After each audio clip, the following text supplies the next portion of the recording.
It's another newcomer on Ukulele Reviews, and this time we hop over to France. Keep watching.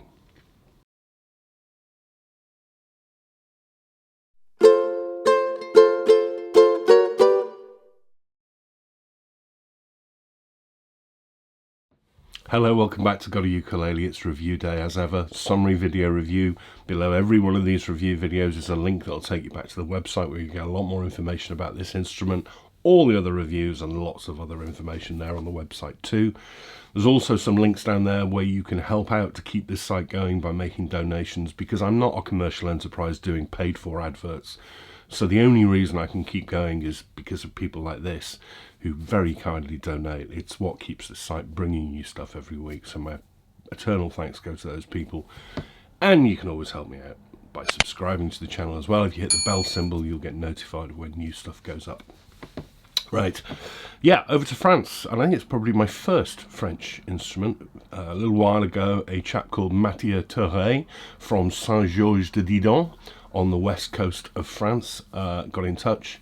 He's a school teacher by trade, but he also hobby builds under the brand name Caravelle Kitchen. Interesting name, quite a lot to get through in this one. And he sent this over, which is the Caravelle Kitchen Monoxyl Mezzo Soprano. Okay, let's get into this. Why Caravelle Kitchen? Well, he explains that two of his big loves are boats, travel. A caravelle is a Portuguese sailing boat. And the kitchen is because he loves food and cooking, street food and stuff like that. In fact, he's written a cookbook of street food recipes where each recipe comes with a sheet of ukulele music, original music he's composed to go with the dishes, which I think is just lovely and bonkers. Monoxyl. What's a monoxyl? Well, I had to look into that. I had to ask Mathieu as well. Monoxyl comes from a Greek word, and it's actually the name for one of those log canoes that are cut out of just one log, where they just carve out the center to create the boat. And the reason for that is because that's how this is constructed, because the back, sides, neck, headstock, fingerboard are all one single piece of FSC certified mahogany, into which he's carved the chamber, and then dropped on top of that solid French spruce, two pieces on that top. So it's not a brand new idea. Things like the Revelator do something like that. A lot of the Bonanzas did them as well. But this is Mathieu's version of it, all completely one piece. The Bonanza has a bolt-on neck. This is just all one piece, but we'll come on to that. And what's a mezzo soprano? Well, that's to say that it's halfway in scale between standard soprano and standard concert. So this is a 14-inch scale, kind of soprano-sized body, but 14 from nut to saddle. Interesting. I think it's my first mezzo soprano. Let's have a closer look at the top. He says this is AA grade spruce. I can go with that. Nice straight grain, very pretty, and I love the way he's chamfered off the edges. So it just kind of sort of looks like, it's like kind of like chocolate and cream, isn't it? And then the back and sides and the body, the grain on the mahogany is interesting actually. Some nice little touches to it, almost like a burl in places, which is rather nice. And the stripe on the neck's lovely. Yeah, like that. The bridge is a slot style made of rosewood, fitted with a compensated top bone saddle he's carved himself. The finishing on that is a little bit artisanal, should we say. Hand done is the point, so you can see it's been carved by hand and the finish by hand. So, and the same thing goes to the body and the neck, because this is finished in coats of rubio oil, which is kind of a non-toxic, food-safe version of a true oil, which is a nice thing to finish an instrument with. Antica ukuleleria use it on some, but in places, and I'm not going to be able to really show you this, but in places you can see the tooling marks, like here, and little finishing marks in it. I have to mention that because some people don't like that kind of thing and want pristine. Personally, doesn't bother me at all, because it shows me that this has been made by a guy in his own little workshop rather than being on a production line in a Chinese factory. So if you want absolute perfection, you should be aware of that. But I like it. I like it. It's rustic. Right, inside, interesting. There is no top kerfing, and I suspect that's because these sides are probably quite a thick ring, so it gives lots of purchase there. The back is braced, the top is braced this way. There's also side strengthening braces there as well. Other than that, very tidy in there. As I say, the neck just kind of sprouts out of the body. I love this shaping here, and goes all the way up to, it's a rounded profile, very much like, yeah, it's a rounded profile. 36mm, 29 from G2A, so just roomy enough for me. And the black stripe is an ebony insert that he's put in there for strength, which is a nice touch. As I say, I really like the grain on the neck. Really nice. I once saw a Martin ukulele with a neck like that. There is no applied fingerboard because the fingerboard is part of the neck construction. So this lip over the top of the spruce here is quite clever because it looks like it's slotted under. But that's all part of the same thing. So that's just mahogany. It is fitted with 14 frets joined at the body, but then you get an extra one because you get a 0 fret, as we saw on the Bruyada we looked at a couple of weeks ago, and a wooden nut behind that, which is for the spacing. No problem with it being wood because it's just holding the strings in place. The downward pressure really is on the 0 fret, and the setup on this is great, which is really important when you've got a 0 fret because you don't want to be fiddling with that. And it looks like he's semi-hemi dressed the fret ends. Again, they're a little bit sort of artisanal, but they don't reach the end of the fingerboard. So you get no side sprout, you get no obvious ends to the frets because they're within the body of wood. That's really nice. Position dots in mother of pearl at 5, 7 and 12.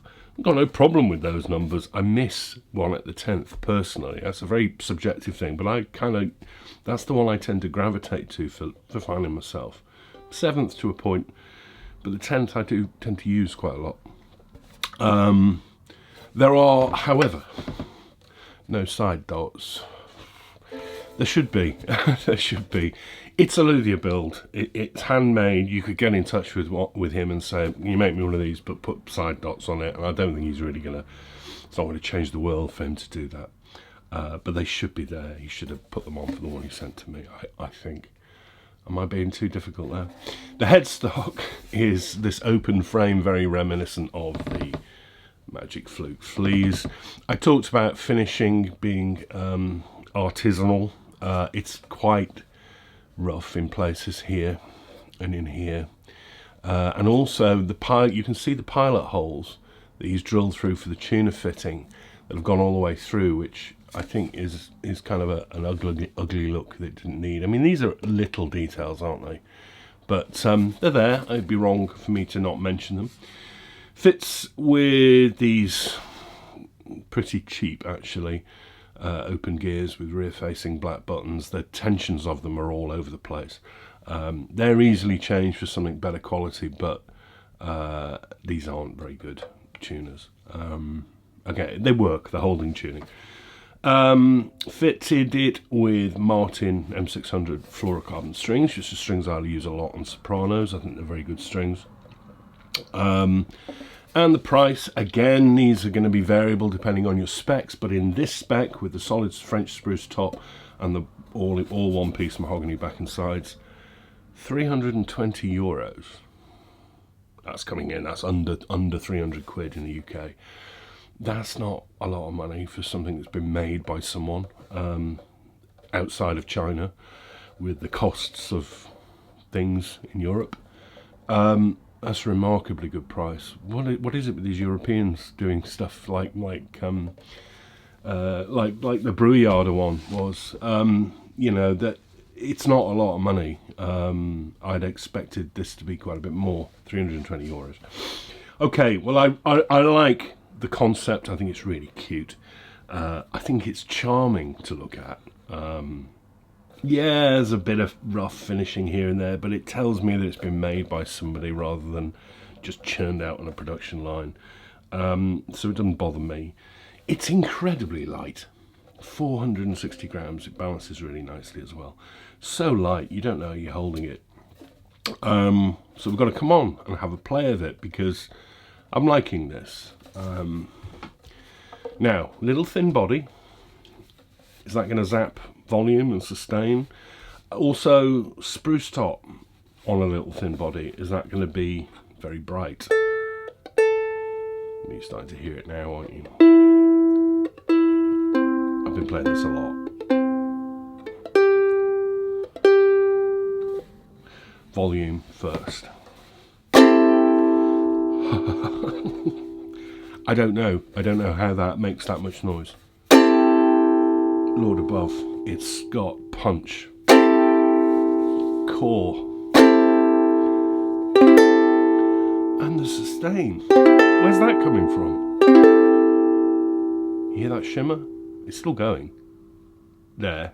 The whole thing I can feel in my arms.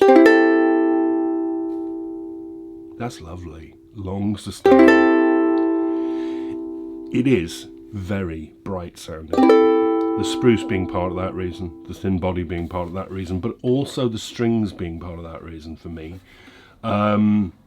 This is purely subjective, and people know that I don't care for really bright sounding instruments, but I know a lot of people who do like them.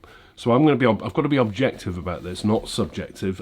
Brightness isn't for me. I'd probably change these strings to Worth Browns, something like that. But I know a lot of people do. So objectively, we'll have a listen to it and see whether it's got any character, whether it's got any clarity.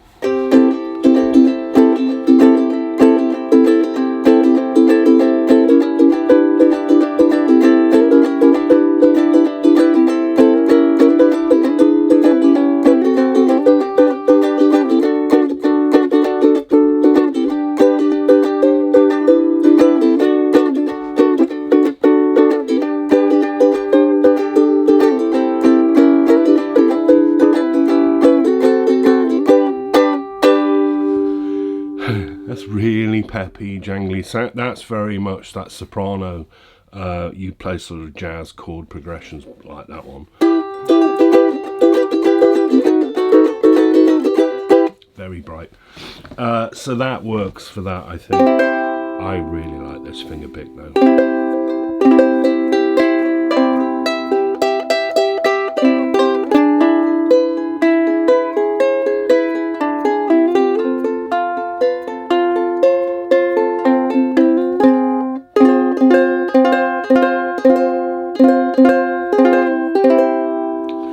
That's got like a music box chime to it.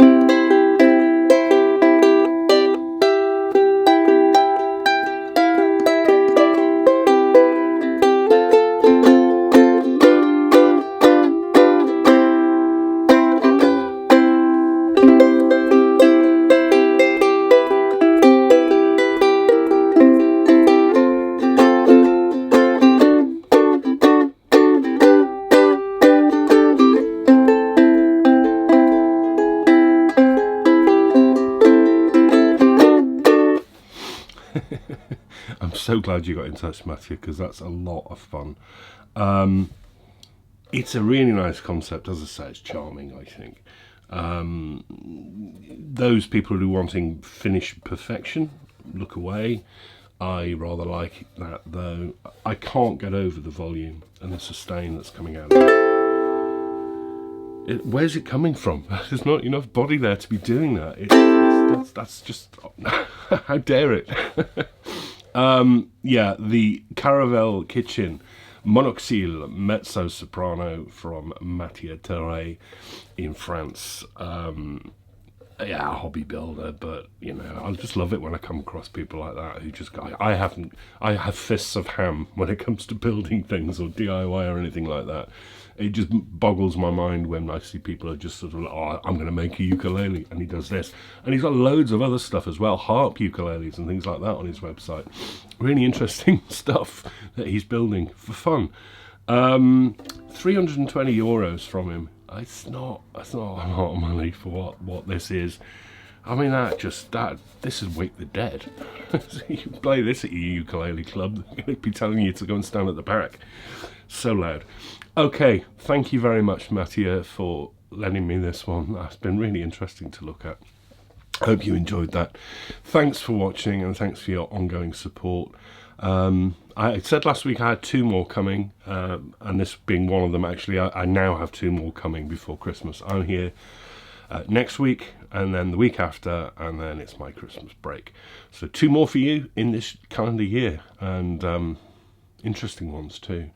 So have a very good week ahead. Look after yourselves, look after each other, take care, and I'll see you very soon. Bye bye.